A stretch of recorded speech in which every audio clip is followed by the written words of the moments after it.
আসসালামু আলাইকুম। মুমতাজ কিচেন চ্যানেলের সবাইকে স্বাগতম জানাচ্ছি। আজকে আমি হাজির হয়েছি বারবিকিউ রূপচাঁদার রেসিপি নিয়ে। আমি একটু ভিন্নভাবে এই রেসিপিটি করে থাকি, আর সেটাই আপনাদের সাথে শেয়ার করব। আশা করি আপনাদের কাছে ভালো লাগবে। লাইক তোমার প্লিজ। এখানে আমি ফ্রেশ রূপচাঁদা মাছ নিয়েছি 3টি, আর এইভাবে কেটে নিয়েছি। আর এখন একে একে সব মশলাগুলো দিয়ে নিব। প্রথমেই দিয়ে দিব আদা রসুন বাটা হাফ টেবিল চামচ, তারপর দিব হলুদের গুঁড়া হাফ চা চামচ, মরিচের গুঁড়া 1 চা চামচ, পরিমাণ মতো লবণ 1.5 টেবিল চামচ, কর্নফ্লাওয়ার 1 চা চামচ, লাইট সয়া সস পরিমাণ মতো, এমএসজি 1 টেবিল চামচ, টমেটো কেচাপ এবং শেষে 1 টেবিল চামচ তেল দিয়ে সবগুলো ভালোভাবে মাখিয়ে নিব। মাছের 2 সাইড ভালোভাবে মাখিয়ে নিব, যেন মশলাগুলো ভালোভাবে মাছের গায়ে ঢুকে যায়। এবার র‍্যাপ করে ম্যারিনেট করা মাছগুলো নরমাল ফ্রিজে রেখে দিব 1 ঘন্টার জন্য।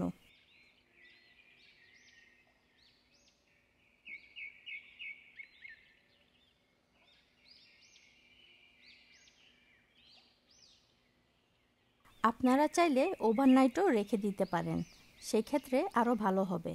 আর হাতে সময় কম থাকলে আমার মতো 1 ঘন্টা রেখে নামিয়ে নেবেন। এখন আমি মিডিয়াম গরম তেলে মাছগুলো ভেজে নেব। চুলা কিন্তু মিডিয়াম হিটে রেখেই ভাজবো, কোনোভাবেই চুলা হাই হিটে রেখে ভাজা যাবে না। আর সাথে সাথে উল্টানোও যাবে না। এক সাইড 4-5 মিনিট ভেজে তারপর উল্টিয়ে দিতে হবে। আর ঠিক তখনই এমন একটা রেডিশ ব্রাউন কালার হবে। এখন অন্য সাইড হতে থাকুক, আমি চলে যাব পরবর্তী রান্নায়। এইখানে 1/3 কাপ তেল নিয়েছি, আর তাতে দিয়ে দিচ্ছি একটা মিডিয়াম সাইজের রসুন। এখন দিব একটি নাগামরিচ, যা আমি কিউব করে কেটে নিয়েছি।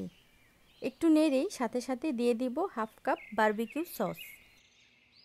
টমেটো কেচাপ দিব 1/3 কাপ, আর মধু দিয়ে দিব 3 টেবিল চামচ। এবার একসাথে সব ভালোভাবে মিক্স করে নিব।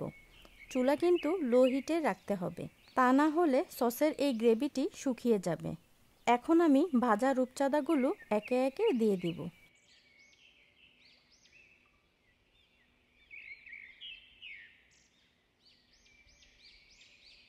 খুব সহজ এই রেসিপিটি, আর খেতে খুবই মজাদার।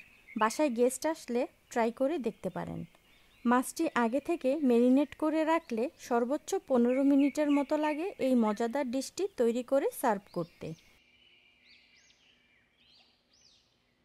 সবশেষে আরও বেশি ফ্লেভারফুল করার জন্য দিয়ে দিচ্ছি নাগামরিচ কুচি।